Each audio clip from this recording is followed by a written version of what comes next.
ओम नमो भगवते वासुदेवाय। ज्येष्ठ मास के शुक्ल पक्ष की निर्जला एकादशी व्रत की कथा।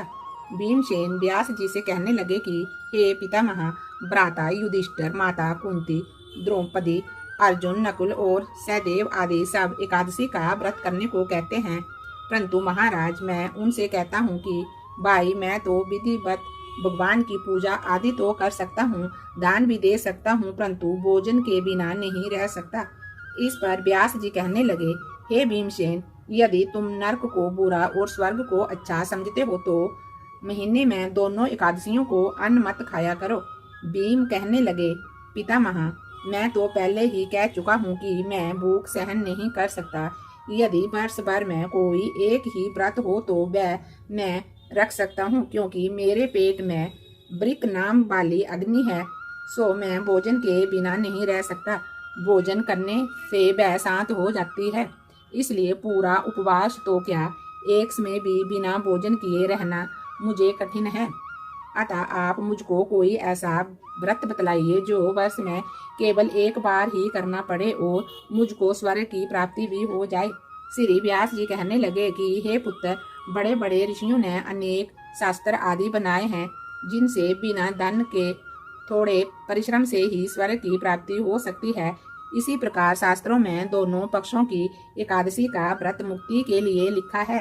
श्री व्यास जी के वचन सुनकर के भीमसेन नरक में न जाने के भय से भयभीत हो गए और कांप कर कहने लगे कि अब क्या करूं? मास में 2 व्रत तो मैं कर नहीं सकता, हाँ वर्ष में एक व्रत करने का प्रयत्न अवश्य कर सकता हूँ। अतः वर्ष में एक दिन व्रत करने से यदि मेरी मुक्ति हो जाए तो ऐसा कोई व्रत बतलाइए। ये सुनकर के व्यास जी कहने लगे कि वृषभ और मिथुन की संक्रांति के बीच ज्येष्ठ के शुक्ल पक्ष की जो एकादशी आती है, उस एकादशी का नाम निर्जला है। तुम उस एकादशी का व्रत करो। इस एकादशी के व्रत में स्नान और आचमन के सिवा जल वर्जित है। आचमन में 6 मासे का जल से अधिक नहीं लेना चाहिए, अन्यथा वह मद्यपान के सदृश हो जाता है।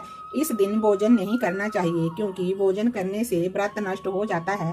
यदि एकादशी को सूर्य उदय से लेकर के द्वादशी को सूर्य उदय तक जल ग्रहण न करे तो उसे सारी एकादशियों के व्रत का फल प्राप्त होता है। द्वादशी को सूर्य उदय से पहले उठ करके स्नान आदि करके ब्राह्मणों को दान आदि देना चाहिए। इसके पश्चात भूखे और सतपात्र ब्राह्मण को भोजन करा करके फिर आप भी भोजन कर लेना चाहिए। इसका फल 1 वर्ष की संपूर्ण एकादशियों के फल के बराबर होता है। व्यास जी कहने लगे कि हे भीमसेन, ये मुझको स्वयं भगवान ने बतलाया है।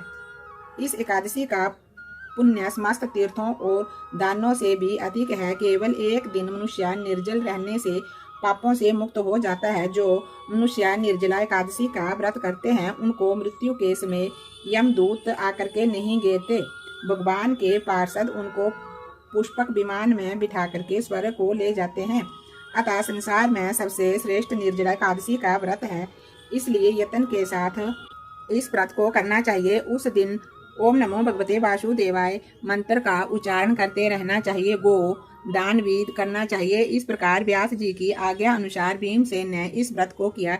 इसलिए इस एकादशी को भीमसेनी या पांडव एकादशी भी कहते हैं। निर्जला व्रत करने से प्रथम भगवान का पूजन करके ये प्रार्थना करें कि हे भगवान, आज मैं श्रद्धा पूर्वक निर्जला व्रत रख करके दूसरे दिन भोजन करूंगा, अतः आपकी कृपा से मेरे सब पाप नष्ट हो जाएं। इस दिन जल से भरा हुआ एक घड़ा वस्त्र से ढक कर स्वर्ण सहित दान करना चाहिए। जो मनुष्य इस व्रत को करते हैं, दान करते हैं और जो इस दिन यज्ञ आदि करते हैं, उनका फल तो वर्णन ही नहीं किया जा सकता। इस एकादशी के व्रत से मनुष्य विष्णु लोक को प्राप्त होता है। जो मनुष्य इस दिन अन्न खाते हैं वे चंडाल के समान हैं, वे अंत में नरक में जाते हैं। जिन्होंने निर्जला एकादशी का व्रत किया है, वह चाहे ब्रह्म हत्यारे हों, मद्यपान करते हों, चोरी करते हों या गुरु के साथ द्वेष करने वाले हों, मगर इस व्रत के करने से सब स्वर्ग में जाते हैं। हे कुंती पुत्र, जो पुरुष या स्त्री श्रद्धा पूर्वक इस व्रत को करते हैं, उनको निम्नलिखित कर्म करने चाहिए।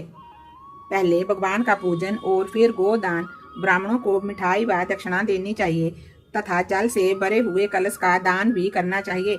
निर्जला के दिन अन्न, वस्त्र, पात्र जूती आदि का दान भी करना चाहिए। जो मनुष्य भक्ति पूर्वक इस कथा को पढ़ते हैं या सुनते हैं उनको निश्चय ही स्वर्ग की प्राप्ति होती है। बोलिए विष्णु भगवान की जय। ओम नमो भगवते वासुदेवाय। ओम नमो भगवते वासुदेवाय।